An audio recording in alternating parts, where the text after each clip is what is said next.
Good afternoon, everybody. It's Lorraine Alternative Homesteading. I hope everybody's doing well. It's June 1st, 2023 at 5:31 p.m. I've been meaning to get to this to you for a couple of hours, and it's just one thing after the next. I'm going to give you a heads up on an interview with my favorite Bureau of Instigation whistleblowers. Yes, on Patrick Bet David's podcast. It is his live stream today. I got to view most of it, and the whistleblowers, stated that yes, the FBI is more concerned with domestic terrorism. Yes, and the domestic terrorists are the American people. You will hear it for yourselves here, folks. I highly recommend saving this podcast and perhaps downloading. Let's see if we can do that here. The transcript. There's a clip. We can save it. Let's see. Download. Okay. Well, I'm not sure because this is a live if you have access to the transcript. But here's a little If you've turned on the TV or you watched clips on Twitter, Facebook, YouTube, you have seen these faces of these two gentlemen who are going through an interesting phase right now as they're coming out as FBI whistleblowers against a lot of different things that's going on. And so let me properly introduce them, and then we'll go into them sharing their experiences, and we'll go into a bunch of different topics. First, we have Steve Friend, who is not the actor from A Few Good Men. Steve Friend is an FBI agent since 2014 and recent whistleblower. He grew up in Savannah, Georgia. He graduated from University of Notre Dame with a bachelor's in accounting. He transitioned from business to a career in law enforcement in 2009. He was a sworn police officer in Savannah and Pooler, Georgia for 4 years before joining the FBI in 2014. He spent 7 years in the FBI investigating violent crime and major offenses occurring on Indian reservations in northeast Nebraska. Friend was also a member of the FBI Omaha SWAT team for 5 years. He transferred to Daytona Beach in 2021 to investigate child exploitation, human trafficking, and child sexual abuse material. Friend was reassigned to domestic terrorism casework in October 2021, and he was indefinitely suspended as an FBI special agent following his whistleblower disclosures in September 2022, and we'll get into that. And then we have Garrad OBoyle, with one of the best hairdos out there. Got to give him credit for that hair. OBoyle, I believe. I'm sorry. OBoyle rules. Yes. Garrad OBoyle.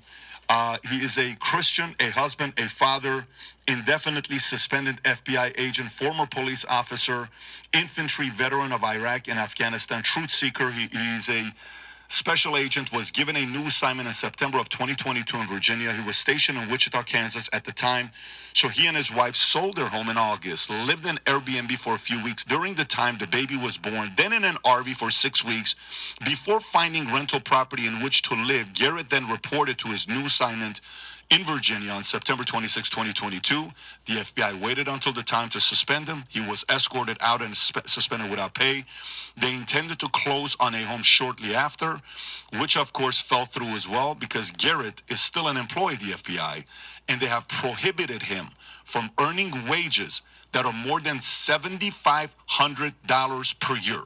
I mean, even Bernie Sanders will be pissed off at that, right? That's like, that doesn't make any sense. Yeah. They did not allow him to get everything they owned out of storage in Virginia for 6 weeks. Garrett's family, now with 4 young daughters, were living out of suitcases for those 6 weeks without proper clothing for the weather or even toys for their children. Gentlemen, thank you so much for being a guest here on PBD Podcast. Thanks for having us. So first of all, if you don't mind taking a moment and kind of walking through the process of, you're kind of sitting there like, do we really want to go through this or not? Do we really want to do this? I feel like the phase you're going through is when you want to become a whistleblower and there's talks that these guys may be coming on and they may be sharing stuff. They first have to defund you in a way where you don't have any money. Let's get these guys to be broke. Number 2, they have to discredit you. They don't know what they're talking about. You're not true whistleblowers. Then phase 3 is demonize you. I don't know if demonizing phase is even here yet. I don't know what's to come next to you guys. It's going to be very ugly with you guys. And then at the end, if you're right and your testimony, your arguments, and people fighting on your side, then there's vindication, right? I think you're right now in the discredit, demonizing phase that you are. But what was... Doesn't this sound exactly like the Targeted Individuals program right? This is exactly what happens to us and how they demonize us. They slander us and prevent us from earning a living.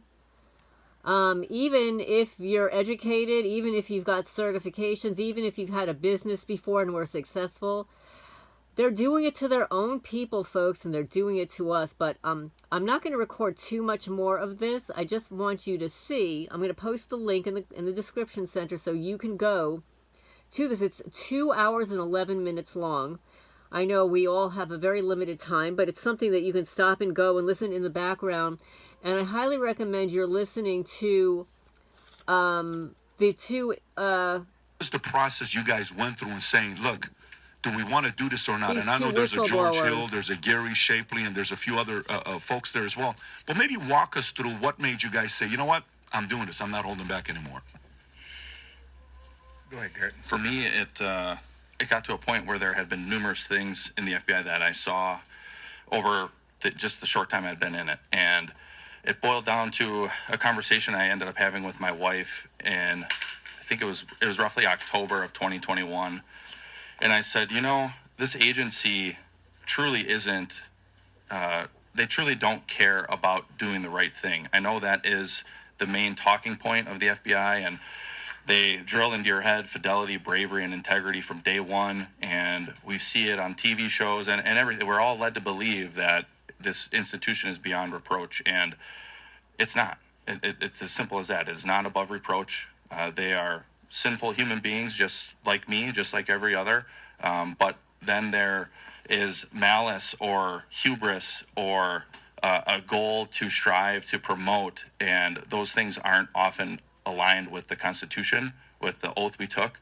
It's not aligned with how law enforcement is supposed to properly function in this nation. And when you start seeing those things, at first for me it was like, maybe that's just a personality quirk of that person or that supervisor. But then over time, it's repetitive. Maybe different instances, different things that occur, but it starts to build. And then there's a mountain of evidence where there's a lot of wrongdoing going on. And so I had this conversation with my wife, and I said, you know, I don't think they want someone like me. They don't want someone who's willing to point out the errors of the agency, because I had initially, this is one of the smears that they tried at the hearing, where they said, oh, well, you never went to your chain of command. Or actually that was in my deposition, but that's false. It started with them, and I made numerous complaints to them, even bringing up Supreme Court case law, bringing up federal statutes, even just simple morality. And it was always like, hey, yeah, maybe that's a good point, but nothing ever happened. And so... Do you hear that, folks? Even simple morality. That didn't work either. I talked to my wife and I said, I think I'm going to go to Congress with some of my concerns. And I did in November of 2021 is when I first did that. And then every time after that, whenever another instance of malfeasance or areas that I had a reasonable belief of wrongdoing was occurring, I would recontact Congress and say, hey, here's another example. Here's another example of what's going wrong in the FBI. And I think Congressman Jordan nailed it on the head at the hearing when he said something to the effect of, they became aware of my whistleblowing activity in regards to the school board threat tag, and they said, we got him right where we want him. He's in the middle of this transfer. If we can get this guy, then nobody else is coming forward.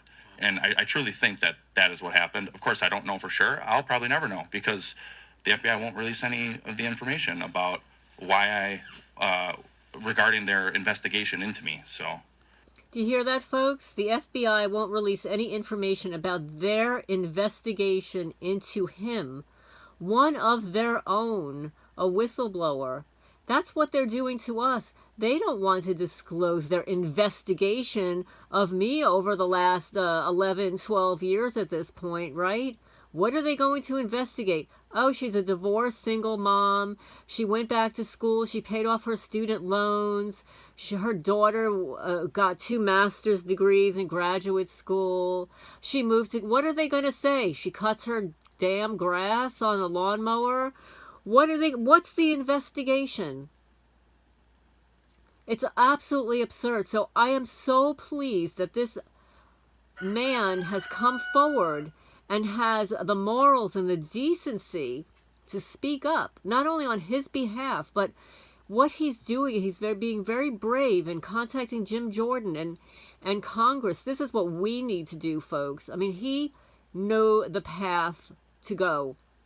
He didn't go to law enforcement. He didn't go to the Department of Justice. He went directly to the horse's mouth. He went directly to Congress. They're making an example out of you? Is that what you're saying? I believe that's the case, yeah. Yeah, I have a follow-up, but I want to hear yours as well, and then I got a couple questions for you. Go for it. I'm going to end here, folks. I'm like really, really busy today. But I'm going to post the link to this, and I highly recommend you're listening to their interviews. It is quite long. It's over 2 hours, but it's well worth your while. This is Lorraine Alternative Homesteading signing off for now.